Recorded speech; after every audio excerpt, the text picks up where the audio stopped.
Summer's almost in, and I can't wait for those long, hot days with nothing to do but rest and relax. Assalamu alaikum and welcome to this week's An Nur the Light.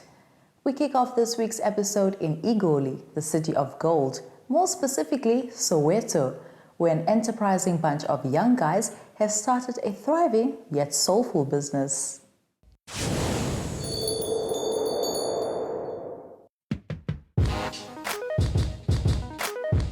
What started out as a hobby between friends Mujalifa, Karabo and Hussein has now become a pioneering movement. Fixin Diaries is the bicycle refurbishing company that has originated the urban cycling culture in Gauteng. Fixin Diaries is a social cycling company that was started between three friends. What we do is we refurbish bicycles and we just organize rides on a monthly basis. Mojo, my partner, had some time in his hands, and all he did is pick up an old bike and he refurbished it, the first one. We actually bought an old beaten up frame. It was an old Alpina, locally built. After he refurbished the bike, one of our friends came over and he liked the bike and wanted to buy it from us. When their mother passed on, brothers Mujalefa and Karabo turned to their passion and creativity, collaborating with their friend Hussein. The trio are firm believers in sabr, the Islamic virtue of persistence despite challenge. My brother and I had just lost our mother, and I was going through a lot at the time. I was really stressed and going through a lot of emotions. A friend of ours, Emil Kotia, we met with him in Braamfontein in town. He ran a small cycling store there. He invited us for a young ride in town. It proved to help out a lot psychologically and emotionally. That's how I got into the whole cycling thing. Now a fully fledged business operating from Soweto, the trio also offers riding lessons and hosts ride events in and around Johannesburg, pioneering the concept of social cycling and promoting the health benefits that the cycling lifestyle affords. In Soweto, the cycling culture has grown so big. I mean, I have people that haven't been on bikes asking me, when's the next workshop? When are you teaching us how to ride, you know? And I think our biggest thing when we started off Fixin Diaries, and this was Mojo's entire outlook, was that his dream for Fixin Diaries is to get at least 1/3 of Soweto on a bicycle. Besides the bike being cool, besides it being a health benefit, I mean, it's a mode of transport. It's the easiest, it's eco-friendly. With the kids, they come around and some of them know how to ride and some of them teach the other ones how to ride or what to do, you know, without training wheels. Because training wheels are a big thing on the bicycles, especially on a kid's bike. It's a good thing. But at some point you want that kid to be riding independently, you know. And the kids actually teach the other kids whilst they're here how to ride. For us, the biggest challenge is teaching the adults how to get on a bike and cycle. We want to take over the city of Johannesburg. I know there's a cycle lane right now that they've built where people can commute from maybe Joburg CBD to Sandton. Beyond business, the Fixin Diaries entrepreneurs have become a close-knit brotherhood, sharing their passion for cycling with as many people as possible, especially amongst youth who do not have access to the activity. I've been Muslim for quite a while now, and when Fixin Diaries came to shape and form, everything that we did was, you know, had to be centered around us being Muslims. The biggest challenge that we've had is that people that come here, some of them are non-Muslims, you know, and fortunately people have needs that we need to cater for, and we just make sure that it doesn't change us as a person and our beliefs. I'm very fortunate that I'm in business with two other Muslim partners, you know, so we both understand the beliefs of being Muslim. There's certain things that we we don't go clubbing, we don't drink, we don't do all of that stuff. How us being Muslim factors in is that we always know that there's a bigger outlook on things. And for us being Muslim, it makes so much sense because it guides us. It guides the way we conduct our business, the principles of the business. It basically guides us in making sure and ensuring that everything that we touch and do, we're not doing it just only for ourselves, but for a greater community.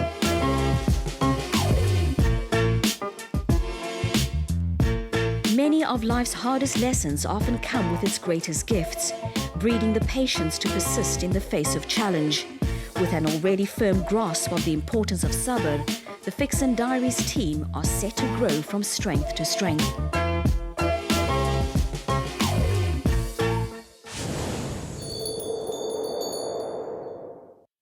Now that looked like so much fun, and I know I'm going to be checking them out as soon as I can. Joining me in studio, however, is Dr. Nihal de Vries with this week's wellness segment. Assalamu alaikum, Doc. Wa alaikum salam wa rahmatullahi wa barakatuh. Let's talk obesity. What does it mean to be obese? Obesity actually refers to a specific measurement that we do. And it's actually a measurement to establish whether you are underweight, a healthy weight, or overweight. It is actually a measurement where we take your weight and we divide it over your specific height. And if it falls above a factor of 25, then we would say you are overweight. And there are actually apps that will help you to determine your BMI. I mean, that's how I got mine. Yes, I believe so, Mariam. There are quite a few apps available. But it's actually a very simple measurement to do. You take your weight and you divide it over your height squared. And that's the amount that you get. So it should be between 18 and 24. That's the normal BMI. What are the health risks of being obese? Obesity is actually associated with a lot of medical conditions. High blood pressure, diabetes, cholesterol, strokes, even a condition called obstructive sleep apnea, where your airways actually close up and you cannot sleep at night or cannot breathe. What are the medical treatments for weight loss? Treating obesity is very important because obviously it's associated with the risk factors, with dying, and there's definitely studies that show the obese patients, they die at a younger age. So when you look at treatment, there are medical treatment and surgical treatment available, but we first have to explore options of natural weight loss and exercise before you sort of consider surgeries like gastric bypass surgery. So not everyone can go for a gastric bypass, for example? Unfortunately, not everybody can. It's only indicated for severely obese patients. What can be done to prevent problems caused by obesity? Okay, so just general issues that you can tackle is become more active. Get off the couch, start by walking, taking the stairs, that sort of things. Increase it generally every day a little bit more. Start running, cardiovascular exercise is very good for weight loss.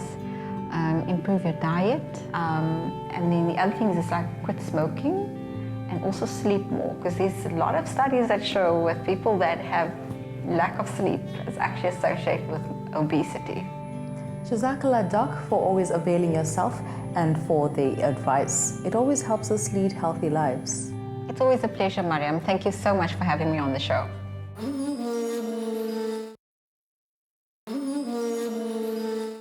Mahikeng may be a small town in the Northwest Province, but there's a group of women doing big things. We got to spend some time with them and brought you this story.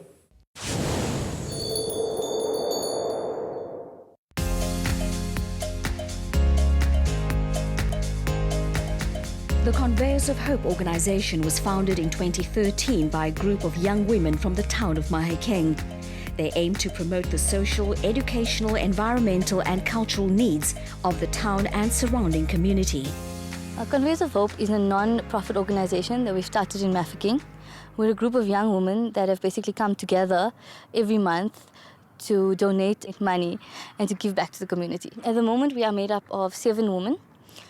They are married women, educated women. We've all got our own sort of lives, educations, jobs. This is sort of a volunteer program. One of their first projects was raising awareness about rhino poaching in South African reserves. This was done by arranging a walk with rhinos as a fundraiser. I come from a family who loves nature and animals, and so I thought, let me do something for the environment. So I came to the game reserve and I spoke to Louis and I said, what is it can we do? And he said, well, the main thing is to create awareness. We had a very fun and interactive day in the game reserve. We called everyone, we invited everyone from the town to participate. And we had a 5-kilometer walk in the reserve so people could see some of the animals and then also, enjoy the beautiful surroundings, the nature. And then we had kiddies entertainment as well and an art jam where the kids got to learn about the rhinos. With the funds raised on this fun day, we managed to equip the game reserve with some supplies, which they now use to protect the reserve against rhino poaching. One of their main priorities is working on sustainable solutions for communities. No project is too big or too small for this team of dedicated women, like the planting of trees at a nearby school.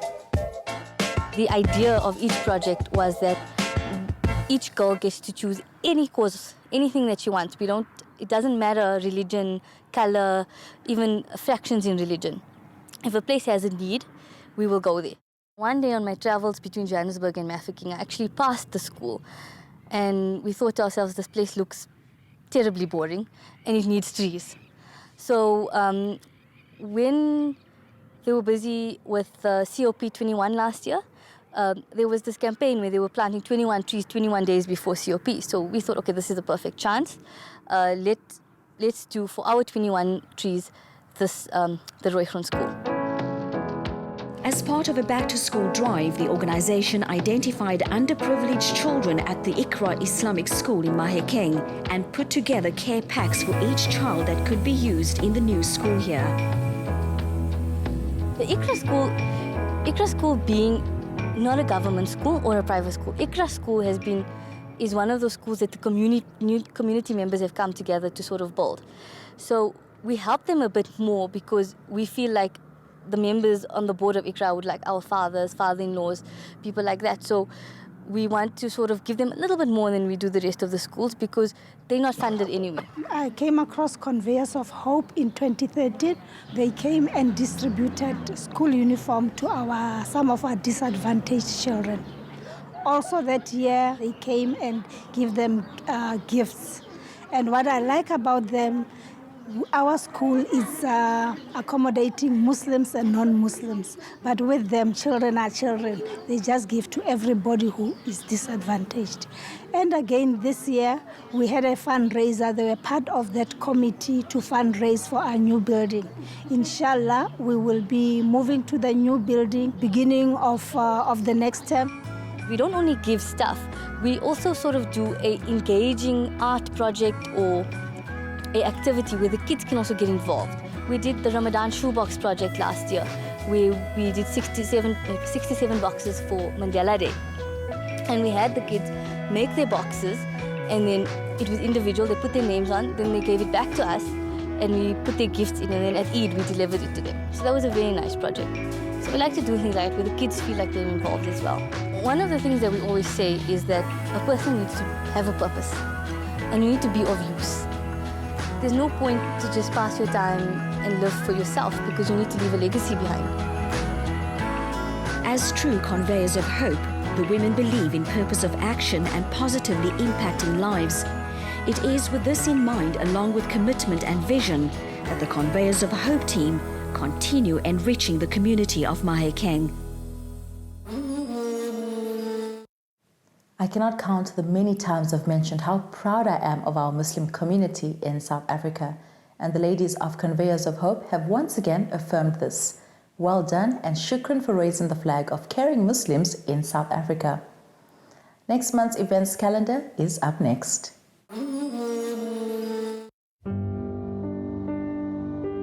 The Women Advancement Forum taking place this November in Sandton is about transforming the world through empowerment and advancement of women for sustainable development.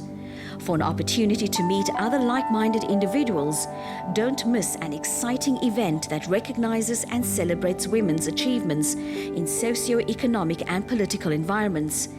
Be a world changer and email info@womenadvancementforum.com for more details to register.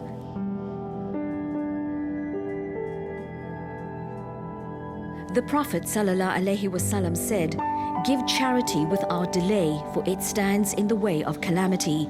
The South African National Zakah Fund is an organization that truly takes this to heart and brings you a mentoring youth fundraising event so that you can also contribute to shaping our future leaders. As trusted community builders, SANZAF works tirelessly towards empowering youth from all walks of life, so don't miss this opportunity to support them.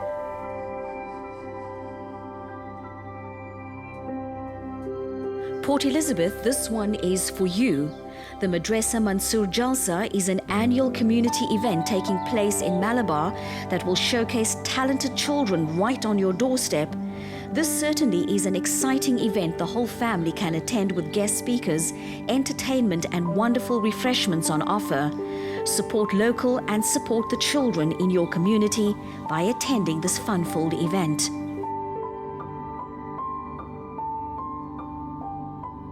After extending their services to Manenberg, Elsies River, Mitchell's Plain and many other areas in Cape Town, SANZAF would like to appeal to all areas to support them in celebrating Unified Children's Day by volunteering to go out and assist in communities. Motivating closeness and compassion is the aim of the event. More details can be found by calling SANZAF in Bridgetown on 021 638 5108. For the first time ever in South Africa, Sono Nigam and Atif Aslam will be performing together on one stage. Sandton Convention Centre will be alive with the sounds of these two talented artists and promises to be a memorable night for Bollywood fans. It's a 3.5-hour show and tickets can be booked via CompuTicket. Don't miss out.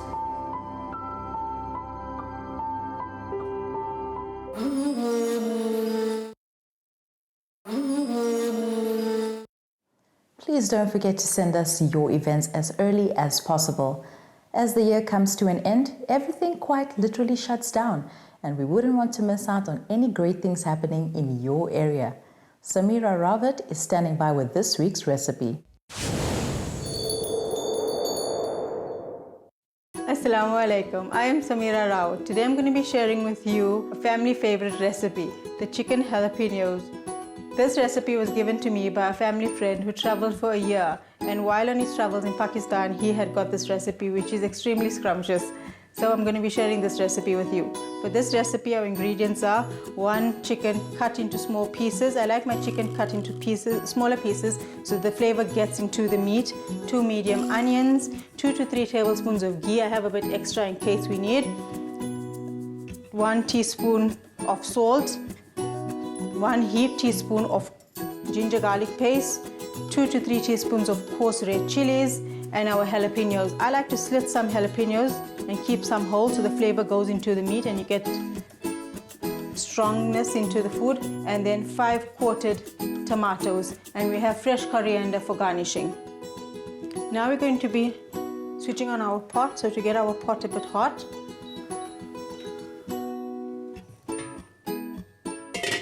Once our pot is a bit hot, we're going to be adding 1 to 2 tablespoons of ghee.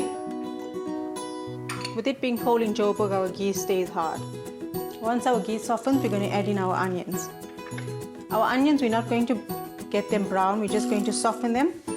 Our onions are 2 medium onions, we're just going to make them. Now that our onions have softened, it's ready now to add our chicken.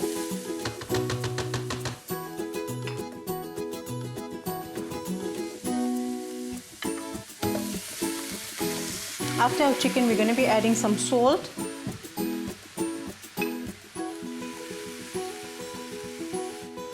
our red ginger garlic paste. I'm just going to give it a good mix so everything is nicely coated.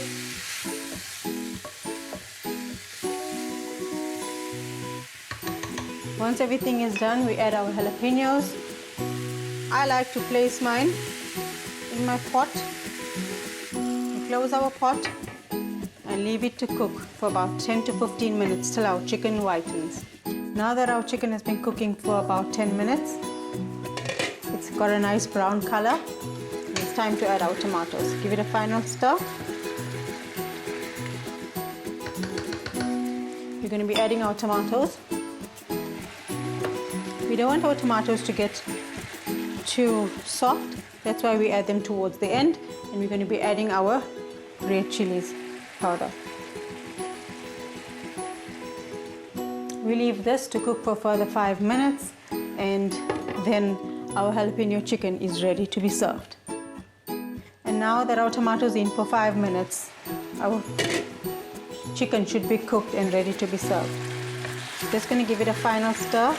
It smells delicious and it looks appetizing. I'm now ready to serve.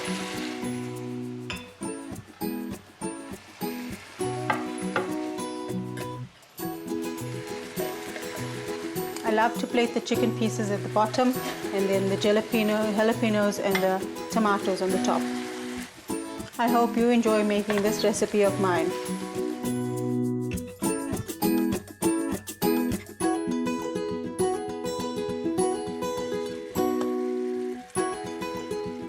I'm going to be doing a final garnish with the fresh coriander.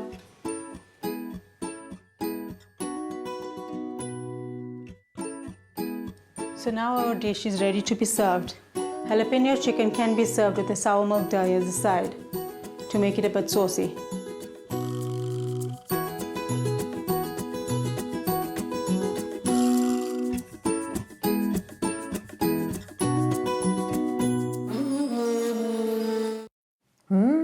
Yummy! Another lip-smacking delicious recipe from Samira, which will be uploaded to our Facebook page after the show. That's it from me, Mara Mukwanda, and the An Nur team. Salang Hantle, Assalamu Alaikum.